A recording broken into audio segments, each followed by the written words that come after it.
Hello my beautiful souls, welcome back to my channel. आज की reading में हम देखने वाले हैं कि आज सारा दिन आपके पार्टनर आपको लेकर क्या सोच रहे थे। नो कांटेक्ट में रह के उनकी फीलिंग्स, उनकी एनर्जीज आपको लेकर कैसी हैं। रीडिंग जनरल है, आप लोगों के साथ जितना रेजोनेट करती है आप उतना रखिए, जितना रेजोनेट नहीं करता है उसे जाने दीजिए। मेल एंड फीमेल सभी के लिए और सारे ही साइंस के लिए रीडिंग है।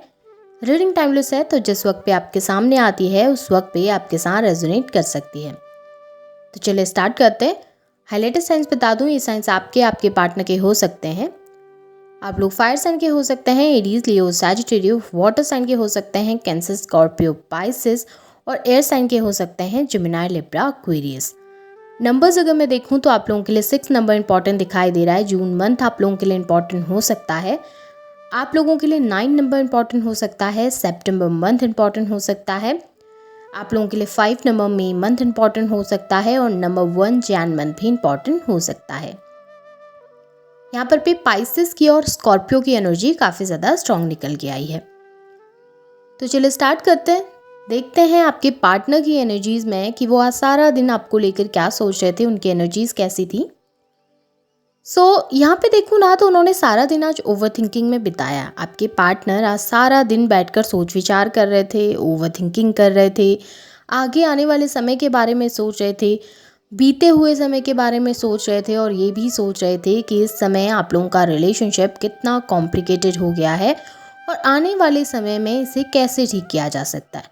आपके पार्टनर काफ़ी लंबे समय से परेशान है काफ़ी चीज़ों को लेकर, स्पेशली आप लोगों के रिलेशनशिप को लेकर, क्योंकि आप लोगों के रिलेशनशिप के बीच की एनर्जीज़ काफ़ी ज़्यादा टॉक्सिक हो गई हैं, काफ़ी ज़्यादा लो एनर्जीज़ हो गई हैं, काफ़ी ज़्यादा ऐसा नज़र आ रहा है कि आप लोग एक दूसरे से कम्युनिकेट ही नहीं कर पा रहे हैं, बात ही नहीं कर पा रहे हैं। वो चाह भी रहे हैं अगर क्लियर करना तो शायद आप नहीं समझ पाते हैं, आप चाहते हैं तो शायद आपके पार्टनर नहीं समझ पाते। अंडरस्टैंडिंग की कमी आ गई है दोनों के बीच में और खुलकर बातें नहीं हो पाती हैं आजकल। खुलकर एक दूसरे के सामने अपनी फीलिंग्स को जाहिर नहीं कर पा रहे। और आज सारा दिन ना आपके पार्टनर इन्हीं सब चीज़ों के बारे में सोच रहे थे कि कैसे प्रॉब्लम स्टार्ट हुई थी, क्यों हमारे बीच में प्रॉब्लम्स आ गई हैं, आगे चलकर हम इन प्रॉब्लम्स को कैसे सॉर्ट आउट कर सकते हैं, अभी ऐसे कैसे कम्युनिकेट करें कि चीज़ें हम दोनों के फेवर में हो सकें, आपके फेवर में भी, आपके पार्टनर के फेवर में भी। हाँ, एक चीज़ ज़रूर बोलूँगी कि आपके पार्टनर ना सेल्फ ऑब्सेस्ड है, ठीक है।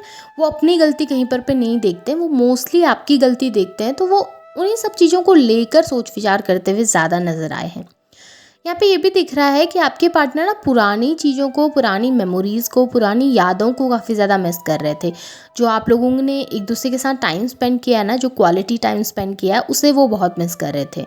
देखिए क्या था ना, रिलेशनशिप में जब आप लोग गए हैं उसके बाद आप दोनों ने ही एक दूसरे के साथ काफ़ी कंप्लीट फील करा है।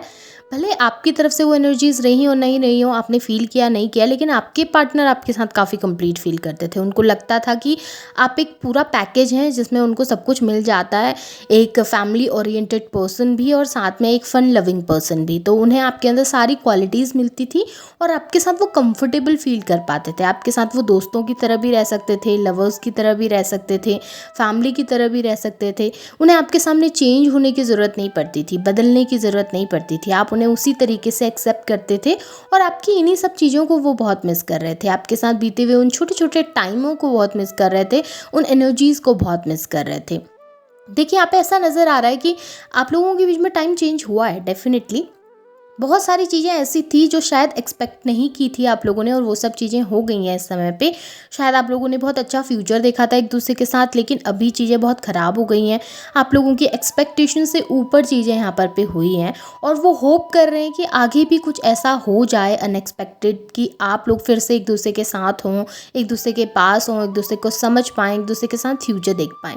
आपके पार्टनर एक सही समय का इंतज़ार कर रहे हैं, और या कहूँ कि एक मैजिक के होने का वेट कर रहे हैं या एक चमत्कार के होने का इंतज़ार कर रहे हैं कि अचानक से कुछ ऐसा हो और आप दोनों के बीच की सारी प्रॉब्लम्स आप दोनों भुला के एक दूसरे के साथ हो पाएँ।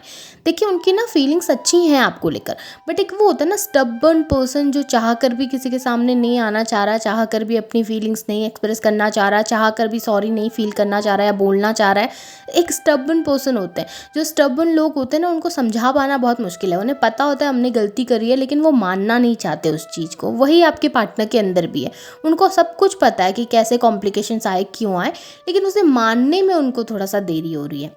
देखिए यहाँ पे भी मुझे क्लियरली दिख रहा है कि वो मिस कर रहे हैं, उनकी एनर्जीज़ में, उनकी यादों में आप बसे हुए हैं और कहीं ना कहीं कांटेक्ट करने के बारे में भी सोच रहे हैं, बात करने के बारे में भी सोच रहे हैं, लेकिन एनर्जी काफ़ी ज़्यादा स्लो है। एक जगह बैठ के सोच रहे हैं, परेशान हो रहे हैं, एनजाइटी में है, लेकिन एक्सप्रेस नहीं कर रहे हैं, खुलकर आके जाहिर नहीं कर रहे हैं अपनी फीलिंग्स आपके सामने। फील सब कुछ कर रहे हैं, ऐसा नहीं है कि फील नहीं कर रहे हैं, उनको बुरा भी लगता है, उनको रोना भी आता है, परेशान भी होते हैं, गुस्सा भी आता है, सारे इमोशन को वो भी फील कर पाते हैं जैसे आप फील कर पा रहे हैं, लेकिन वही है ना कि वो एक्सप्रेस नहीं करते। आप एक इमोशनल पर्सन है, आप एक्सप्रेस कर पाते हैं इजीली। आपके पार्टनर एक स्टबर्न पर्सन है, एक ऐसे पर्सन है जो मेटलिस्टिक सोच वाले हैं, थोड़ा सा अपनी फीलिंग्स को एक्सप्रेस करने में उनको दिक्कतें पैदा होती हैं और उस वजह से शायद वो इस समय भी अपने इमोशंस आपके सामने जाहिर नहीं कर रहे हैं या उन चीज़ों को हाइड करके बैठे हुए हैं, छुपा कर बैठे हुए हैं, खुलकर कहना नहीं चाहते, लेकिन फील ज़रूर करते हैं। और स्पेशली उस टाइम पे, जिस टाइम पे उनके आसपास कोई नहीं होता, उस टाइम पे, जिस टाइम पे वो अकेले बैठे होते हैं या फिर बहुत ज़्यादा सोच रहे होते हैं, उस समय पे उनके मन में वो सब चीज़ें आती हैं कि यार हाँ, सब चीज़ें अच्छी थी, कॉम्प्लिकेट हो गई हैं, ख़राब हो गई हैं, मेरी तरफ से भी चीज़ें स्पॉइल हुई, उसकी तरफ से भी चीज़ें स्पॉइल हुई, हमने चीज़ें सही नहीं करनी चाहिए और अभी रिलेशनशिप काफ़ी ख़राब हो गया। कहीं ना कहीं ये दिख रहा है कि वो मिस कर रहे हैं, उनकी एनर्जीज़ में वो अफेक्शन दिख रहा है, लव दिख रहा है, अट्रैक्शन दिख रहा है, लेकिन एक्सप्रेस करने में थोड़ा ज़्यादा समय लगा रहे हैं, खुलकर अपनी भावनाओं को आपके सामने जाहिर नहीं कर रहे हैं, खुलकर आपको नहीं बता रहे हैं कि रियल में वो क्या फील करते हैं। चीज़ों को ना हिडन रखा हुआ है, आपके पार्टनर ने छुपा के रखा हुआ है। देखिए यहाँ पर भी एक्सप्रेस करने की कमी नज़र आ रही है, वोकल होने की कमी नज़र आ रही है।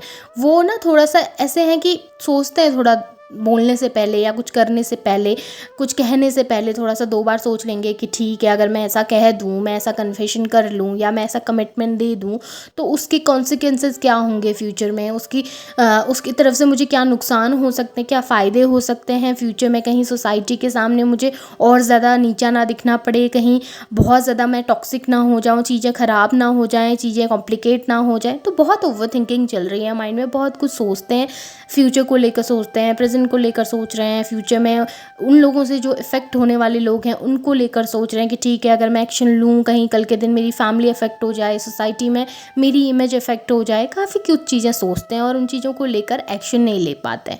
सोचते बहुत कुछ हैं, बोलना बहुत कुछ है, लेकिन जब बात आती है वोकल होने की, जब बात आती है चीज़ों को खुलकर कहने की, उस वक्त शायद पे वो बैकफुट पे चले जाते हैं और कहने की बजाय वो सुनना ज़्यादा प्रेफर करते हैं और कहने की बजाय ओवरथिंक ज़्यादा करना पसंद करते हैं। यहाँ पर एक नई शुरुआत ज़रूर दिख रही है। देखिए उनकी फीलिंग्स भले कितनी भी हों, भले वो कितने स्लो हों, भले वो एक्सप्रेस ना कर रहे हों, लेकिन एक न्यू बिगनिंग उनके दिल से वो ज़रूर चाहते हैं। इस समय पे आप लोगों के बीच में चीज़ें ख़राब ज़रूर होंगी, लेकिन आने वाले समय में मुझे चीज़ें बेहतर होती हुई भी यहाँ पे दिख रही हैं, क्योंकि आपके पार्टनर डेफिनेटली एक्शन लेना चाहते हैं, वो एक न्यू बिगनिंग चाहते हैं। उनके मन के अंदर ऐसा नहीं है कि चीज़ें ख़त्म कर कर मैं आगे बढ़ जाऊं। उनके मन के अंदर ये ज़रूर है कि हाँ, मुझे एक नई शुरुआत करनी है, हाँ मुझे एक न्यू बिगनिंग करनी है, हाँ मुझे इस रिश्ते को एक मौका देना है। डेफिनेटली वो इन सब चीज़ों के बारे में सोचते हैं, उन्हें करना भी है, उन्हें एक नई शुरुआत भी करनी है, लेकिन इस समय पे थोड़ा स्लो एनर्जीज़ हैं, इस समय पे थोड़ा ऐसी एनर्जीज़ हैं जहाँ पे आपके पार्टनर समय ले रहे हैं।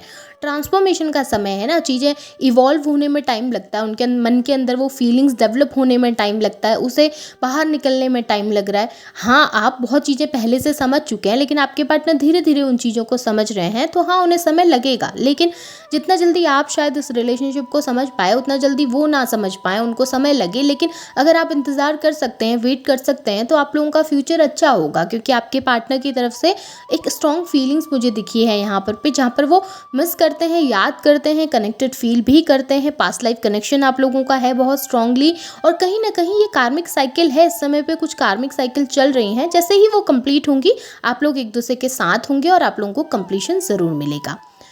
ये आपके पार्टनर के आज सारे दिन के थॉट्स हैं। होप आपके साथ चीज़ें रेजोनेट हुई होंगी, आपको रीडिंग पसंद आई होगी। रीडिंग पसंद आई है, रेजोनेट हुई है, तो इसे क्लेम कीजिएगा, लाइक कीजिएगा, शेयर कीजिएगा, चैनल को सब्सक्राइब भी कीजिएगा, बेल आइकन को ऑन करना ना भूलें ताकि नोटिफिकेशन आपको मिलती रहे।